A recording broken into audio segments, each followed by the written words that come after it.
다윗이 이 예루살렘 성에서 압살롬의 반역으로 성을 떠나 도피할 때에 시바와 그리고 이 무비보셋의 종 시바뿐만이 아니라 시므이라는 또 다른 한 사람이 나와서 다윗의 이 도피를 함을 보고 욕하고 저주하는 것을 우리가 어제 보았습니다. 이러한 일들이 다윗에게는 그저 일어난 것이 아니라 다윗이 하나님 앞에 지은 죄가 얼마나 참 큰 죄인지, 이 죄가 얼마나 고통스럽고 아픈 것인지 하나님은 다윗에게 철저하게 깨닫게 하십니다. 하나님은 다윗을 사랑하십니다. 그래서 다윗이 구원받기를 원하고 또 다윗이 이 하나님의 사랑받는 사람으로 또 하나님 앞에 거룩한 왕으로 서기를 원하십니다. 그래서 이 죄라는 것, 죄를 지을 때 그 죄의 열매가 얼마나 센지를 하나님은 이 다윗 왕에게 철저하게 깨닫게 해주고 계십니다. 이 다윗 왕이 예루살렘 성에서 나와 도피할 때에 이 시므이는 바울임쯤 이 다윗 왕이 왔을 때에 거기에서 시므이가 이 다윗 왕을 사악한 자여, 이 비루한 자여, 피 흘린 자여라고 하면서 다윗 왕과 그의 일행들을 저주하는 것을 보게 됩니다. 그런데 이런 일들은 그냥 일어난 것이 아닙니다. 다윗이 왕이 되어서 이제 평안해졌을 때에 자기의 첫 번째 아내였던 이 미갈을 데려오라고 명령을 합니다. 그런데 그 당시에 이미 미갈은 사울 왕이 다른 사람에게 주어서 다른 사람과 함께 살고 있었습니다. 그런데 이 다윗은 왕권을 이용해서 그 미갈을 억지로 데려오게 합니다. 그때 미갈의 남편이었던 사람은 이 왕이 미갈을 데려가니까 거기에 어떤 반항조차 못 해보고 바울임까지 쫓아오면서 울며 불며 바울임까지 쫓아왔다, 이렇게 성경은 말하고 있습니다. 그런데 그 바울임에서 이제는 다윗이 시므이라는 사람을 통해서 그런 고통과 아픔을 맛보게 되는 것을 보게 됩니다. 이 다윗은 바울임에서 이 얼굴을 가리고 울며 불며 맨발로 그렇게 예루살렘 성을 나와 도피하고 있었습니다. 근데 그때 시므이라는 사람을 통해 이런 저주와 욕을 당하면서 이 다윗은 아마 자기가 이 미갈을 빼앗아옴으로 바울임까지 울며 불며 쫓아왔던 그 남편의 고통과 아픔의 마음을, 그 아내를 빼앗기는 그 슬픔, 그 고통을 아마 다윗도 겪게 되었을 것입니다. 하나님은 이렇게 죄의 열매가 얼마나 고통스럽고 쓰라린 것인지, 다윗이 범죄함으로 말미암아 저질렀던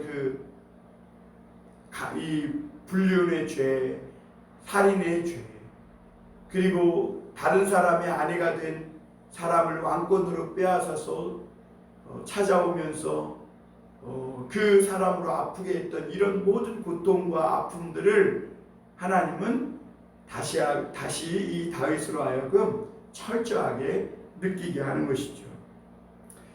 여러분, 이렇게 죄의 열매가 고통스럽고 아픕니다.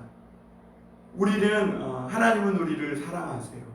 그러나 우리가 지은 범죄, 우리가 지은 이런 허물들이 나뿐만 아니라 다른 사람을 얼마나 고통스럽고 아프게 하는지, 그래서 이 죄의 열매라는 것이 얼마나 스트레스인지를 하나님은 우리가 알기를 원하세요. 특별히 예수 그리스도의 십자가를 통해서 우리가 이 죄의 열매가 얼마나 스트레스인지를, 얼마나 심각한 결과를 가져오는지를 우리는 이론적으로 알고 있습니다. 그런데 여러분, 우리가 예수 그리스도를 믿고 신앙생활하고 믿음으로 살면서 우리는 우리가 짓는 이 죄가 얼마나 쓰고 심각한지 또한 삶으로도 겪게 되는 것을 보게 됩니다. 그런데 하나님은 이것을 우리를 심판하시기 위해서 하는 것이 아니라 우리에게 더 하나님의 구원으로 말미암아 더 큰 구원에 이르도록, 더 성숙하고 거룩함에 이르도록 하나님이 우리에게 이 죄라는 것이 얼마나 큰 고통을 몰고 오는지를 깨닫게 해주시는 것이죠. 그리고 오늘 말씀은 이 아히도벨과 후세의 이런 모사에 대한 이야기입니다. 다윗은 전쟁에 나가서 승승장구했습니다. 간 곳마다 이겼습니다. 물론 이 다윗의 탁월함도 있겠지만 다윗에게는 이 아히도벨이라는 훌륭한 모사가 있었습니다. 잠언서에 보면 지략가 한 사람이 수많은 용사보다 낫다 그랬거든요.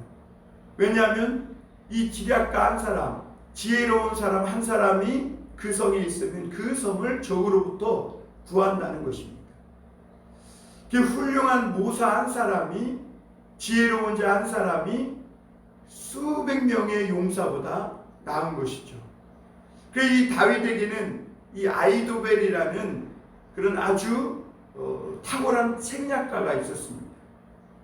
이 아히도벨로 인해서 아마 다윗은 모든 일에서 참 수월하고 또 이 승승장구하며 이길 수 있었던 것 같아요.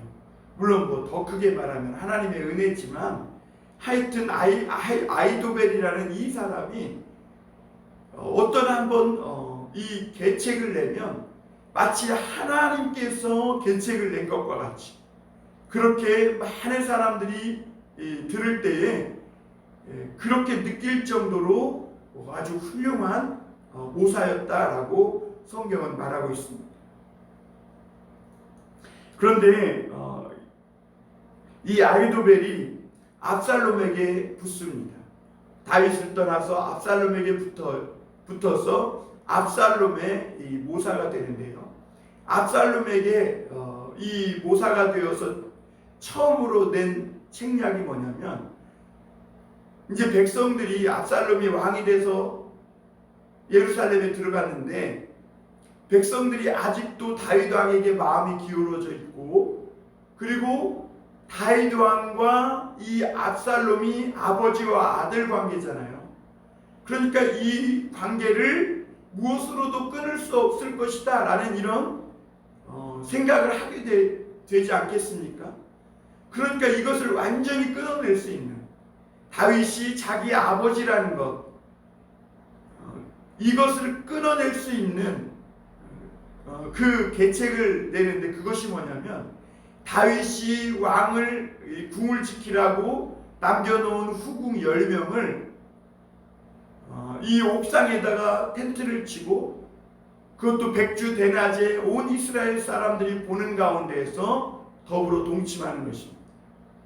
이것은 하나님의 말씀이 그대로 된 것이죠. 다윗이 밧세바를 이렇게 취하고 우리아의 아내 밧세바를 취하고 우리아를 죽였을 때에 하나님은 뭐라고 말씀하시냐면, 너는 은밀한 곳에서 이런 일을 했지만 이 죄로 말미암아 너와의 자손들은 백주 대낮에 너의 아내를 이렇게 강간하는 일이 있게 될 것이다. 이렇게 말씀하셨는데 그대로 지금 이루어지고 있는 것이죠. 어쨌거나 아히도벨이 그 계책을 내서 압살롬은 자기 아버지와 아무 상관이 없고 자기가 세울 나라는 이 다윗 왕과는 아무 관계가 없다, 완전히 끊어냈다라는 그런 의미로 그 다윗 왕의 후궁 10명과 동침합니다. 그리고 이제 17장에 와서 아히도벨이 12,000명을 다윗 왕에게 달라고, 군사 12,000명을 달라고 합니다. 왜 그러냐면 이제 이 군사들이 이끌고 와서 빨리 가서 다윗 왕만 죽이면 된다는 거예요. 그러면 다윗 왕만 죽이면 온 이스라엘 사람들이 압살롬의 당신에게 돌아올 것이라고 이렇게 말을 합니다. 그래서 만약에 군사 12,000명을 주면 내가 그들을 이끌고 나가서 다윗 왕만 죽이고 온 이스라엘 사람들을, 백성의 마음을 당신에게로 돌리겠습니다. 이렇게 말합니다. 그래서 2절에 그가 고나고 힘이 빠졌을 때에 기습하여 그를 무섭게 하면 그와 함께 있는 모든 백성이 도망하리니 내가 다윗 왕만 쳐 죽이고 모든 백성이 당신에게 돌아오게 하리니 모든 사람이 돌아오기는 왕이 찾는 이 사람에게 달렸습니다. 그리하면 모든 백성이 평안하리이다 하니. 이 말이 맞죠. 여러분, 다 죽일 필요 없잖아요.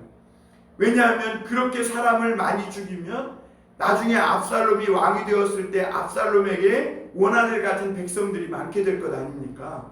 그러니까 이 아히도벨의 계략대로 가서 피곤하고 지쳐있을 지금 도망하느냐고 맨발로 가고 있는 이 다윗을 쫓아가서 다윗 왕만 죽이면 돼요. 그러면 나머지는 다 이제 이 압살롬에게 돌아오는 겁니다. 이 계략이 얼마나 참 맞는 말인지 몰라요. 그런데 오늘 압살롬이 다윗의 또 다른 책략가였던 후세를 부릅니다. 이 아랫사람 후세는 다윗의 친구로 나오는데요. 이 다윗이 도망할 때 너가 나를 정말 위한다면 이 궁궐에 남아서 압살롬에게 있으라는 것입니다. 그래서 거기에서 일어난 일들을 우리에게 알려주라고 이렇게 부탁을 하고 남겨둡니다. 이 아랫사람 후세도 모략가고 책략가긴 하지만 이 아히도벨만은 못합니다. 그런데 불구하고 오늘 압살롬이 아히도벨의 이런 좋은 책략을 들었는데 후세도 부르라고 합니다. 이전에는 없었던 이야기이죠. 그래서 이 후세를 부릅니다. 그 후세가 이 압살롬에게 아히도벨의 계략이 항상 지금까지는 좋았지만 이번만큼은 좋지 못하다고 하면서 이 후세가 다윗이 피할 시간을 벌어주기 위해서 또 다른 책략을 내는데요. 그런데 이 후세가 말하는 이 책략이 굉장히 그럴듯합니다. 그리고 왕이 되고자 하는 이 압살롬의 이 욕심을 막 자극해서 이 흥분시키게 하는 그런 책략입니다. 그 후세가 뭐라고 하냐면, 왕이요, 이 다윗이 아무리 지금 피난하고 도망치고는 있다고 하지만 용사라는 것입니다. 그는 지금 아마 백성들과 함께 있지 않고 굴이나 어디 숨어서 있을 거라는 거예요. 그리고 이 다윗은 전쟁에 능한 용사라는 것입니다. 여러분, 맞는 말이죠. 다윗은요, 사울이 3,000명이나 데리고 쫓아다니면서도 이 못 잡은 그런 아주 굉장히 전쟁에 능한 그런 용사였습니다. 그래서 후세는 이 다윗이 왕이 되기까지 있었던 그때의 일들을, 그리고 이 다윗이 얼마나 능한 용사인지를 부각시킵니다. 그러면서 함부로 여길 것이 아니라는 것입니다. 그러면서 이제 11절부터 자기는 이렇게 계략을 세웠다는 것입니다. 11절 한번 보겠습니다. 나는 이렇게 계략을 세웠나이다. 온 이스라엘을 단부터 부엘세바까지 바닷가에 많은 모래같이 당신께로 모으고 친히 전쟁에 나가시고 이렇게 말합니다. 그러니까 이게 한번 그림을 그려보세요. 단부터 부엘세바까지라는 것은 온 이스라엘을 일컬을 때 단부터 부엘세바라고 말하거든요. 왜냐하면 단이 이스라엘 북쪽의 맨 위에 거하는 지파이고 부엘세바가 이스라엘의 맨 남단입니다. 그러니까 온 이스라엘의 백성들을 모아가지고 바닷가에 힘이 많은 모래처럼 이끌고 전쟁에 나가라는 것입니다. 여러분 얼마나 멋지겠습니까? 이 압살롬이 원하고 그리던 꿈이 그거 아니겠어요? 온 이스라엘 사람들이 압살롬을 따르는 거. 지금 그걸 원하는 거 아니에요? 그러니까 그렇게 하라는 거죠. 근데 이게 지금 됩니까? 온 이스라엘이 단부터 부엘세바까지 압살롬을 따르고 압살롬이 전쟁에서 맨 앞에 나간다. 정말 최고의 그럴듯한 그림이죠. 그러나 이게 욕망으로 가득 찬 압살롬에게는 흥분되는 이야기일 수 있지만 사실 현실적으로는 불가능한 이야기입니다. 그리고 나서 12절에 보면 그를 만날 만한 곳에서 기습하여 이슬이 내림같이 이슬이 어떻게 내려요? 이렇게 막 빈틈없이 쏟아지지 않습니까?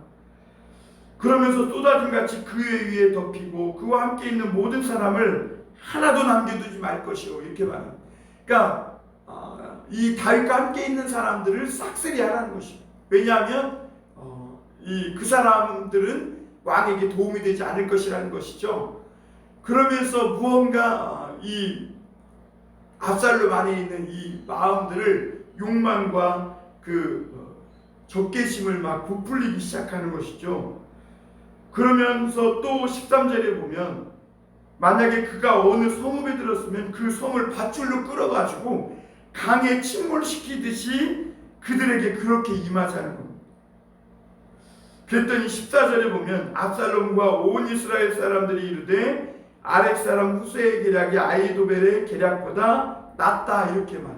그래서 결국에는 이 압살롬이 아히도벨의 계략을 버리고 후세의 이 계략을 선택을 합니다.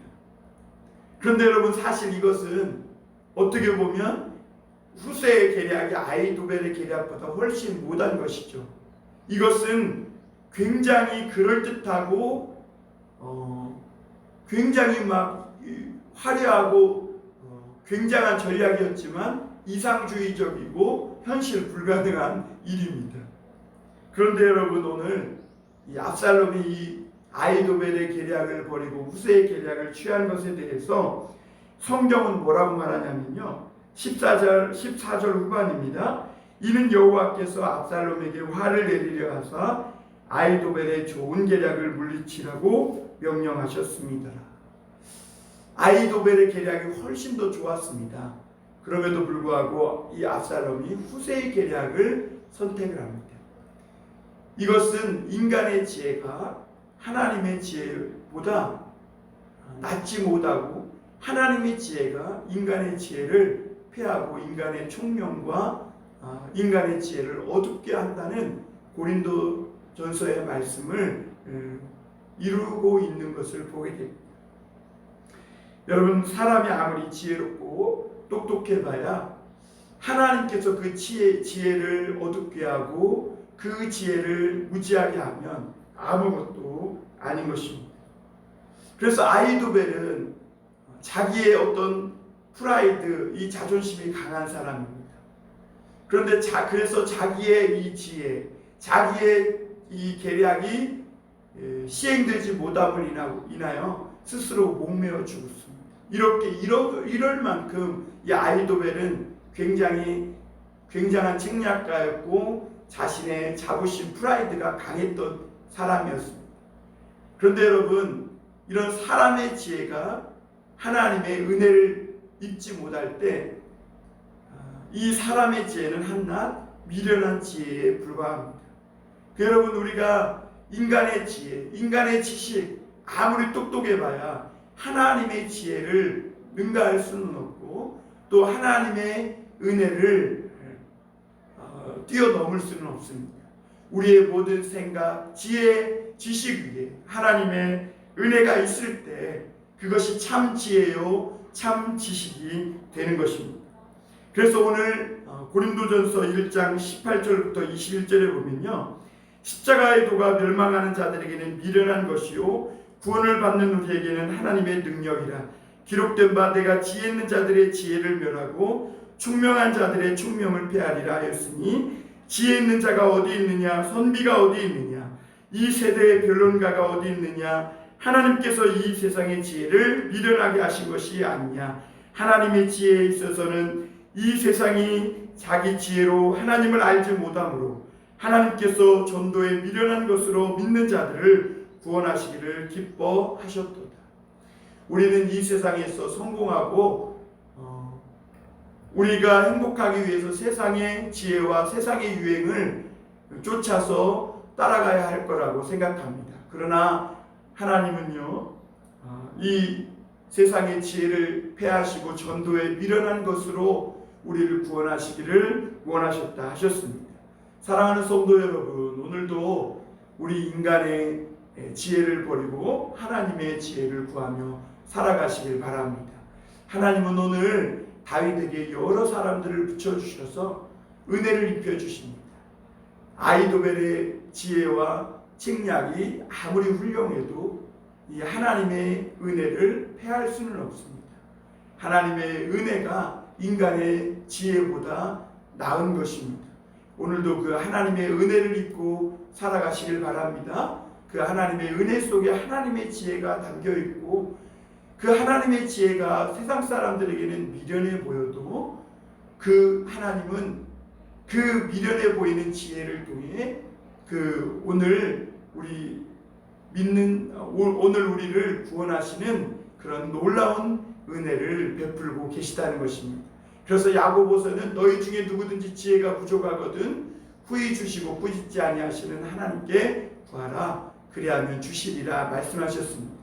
여러분, 오늘 우리 인간의 꾀, 나의 알량한 지혜, 지식들을 내려놓고 미련해 보이고 때로는 엉뚱해 보이는 이 세상의 지혜로는 다 헤아릴 수 없는 하나님의 그 지혜를 쫓아 살아가는 저와 여러분이 되시길 주님의 이름으로 축원합니다. 기도합니다.